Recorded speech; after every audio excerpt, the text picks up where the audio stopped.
What are you making, Divu? So far. Hi everyone, welcome to my channel. बच्चों को toys देने का तो कोई लिमिट नहीं होता है, हम कितना भी टॉय दे सकते हैं, बट कभी कभी कम टॉयज़ देना भी उनके हेल्दी डेवलपमेंट में उनकी हेल्प करता है। कैसे करता है वही मैं आपके साथ इस वीडियो में शेयर करूंगी।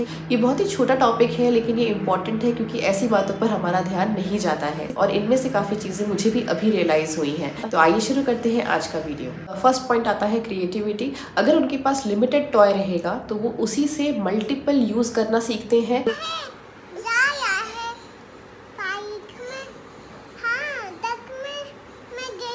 DIY टॉयज भी खुद से बना सकते हैं घर के वेस्ट चीजों को यूज करके। हाँ। टी-शर्ट्स 3 इयर्स के बच्चे का टी-शर्ट दिखाइए थोड़ा। दिखाइए कितने का है भैया ये? 10 रुपीस। टी-शर्ट है क्या आपके पास रेड कलर का? हाँ है, देखिए। वो ये DIY टॉयज इसलिए नहीं बना रहे हैं क्योंकि उनके पास लिमिटेड टॉयज है।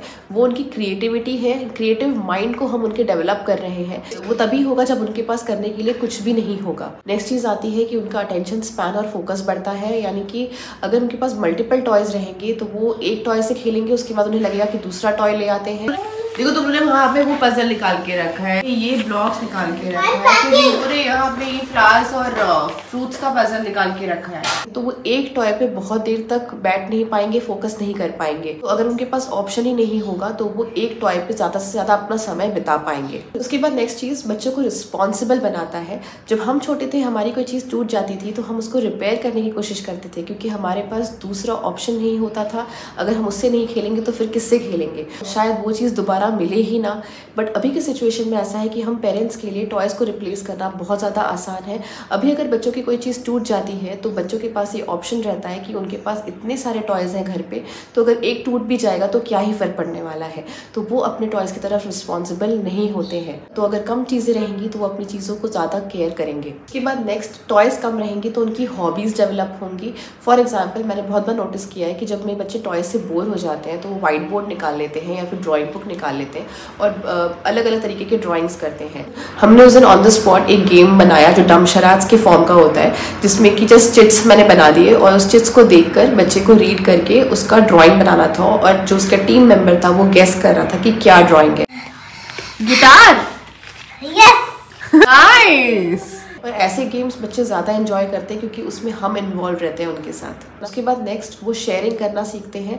बच्चे को हम अगर सडनली बोल देंगे कि बाहर जाके अपने फ्रेंड्स के साथ टॉयज़ को शेयर करो तो बच्चा शेयर नहीं करेगा। तो उसकी शुरुआत हमें घर से ही करनी पड़ती है। ऐसे नहीं करते बेटा, दे दो ना दीदी को। नहीं। क्यों? तुम्हारा टर्न तो हो गया, अब दीदी का टर्न। चलो दीदी को दो। ये तो मेरा है ना।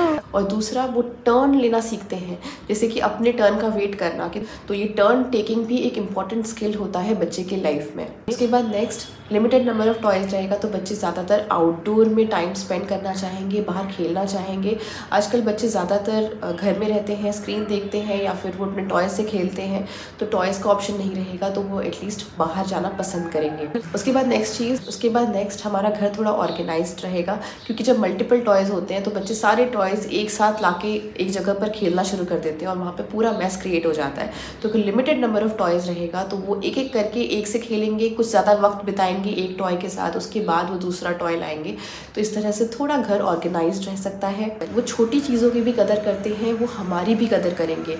हम जब छोटे थे तो हमें छोटी छोटी पेंसिल्स या फिर जो पेंसिल बॉक्स अच्छे मिलते थे स्टेशनरी के, उसके लिए भी हमें कुछ अचीव करना पड़ता था या फिर हमें बर्थडेज पे मिलता था। तो हम उस छोटी छोटी चीज़ों में भी बहुत ज़्यादा खुश हो जाते थे कि हमें कुछ नया मिला है। पर अभी के टाइम में ऐसी छोटी चीज़ें तो बच्चों को साल भर मिलती रहती है। बच्चों को हमेशा ही बड़ा गिफ्ट चाहिए होता है और बच्चे छोटी चीज़ों की कदर नहीं करते हैं। इसलिए अगर हम अपने गिफ्ट्स को लिमिट कर देंगे तो शायद थोड़ी सी कदर उनको छोटे गिफ्ट्स के लिए भी रहेगी। तो ये कुछ पॉइंट्स थे जो मुझे आपके साथ शेयर करना था। तो आई होप आपको ये वीडियो पसंद आया होगा। अगर इस तरह की और वीडियोस देखना चाहते हैं तो प्लीज़ चैनल को सब्सक्राइब करिए। अभी के लिए just stay safe, stay healthy. Thank you.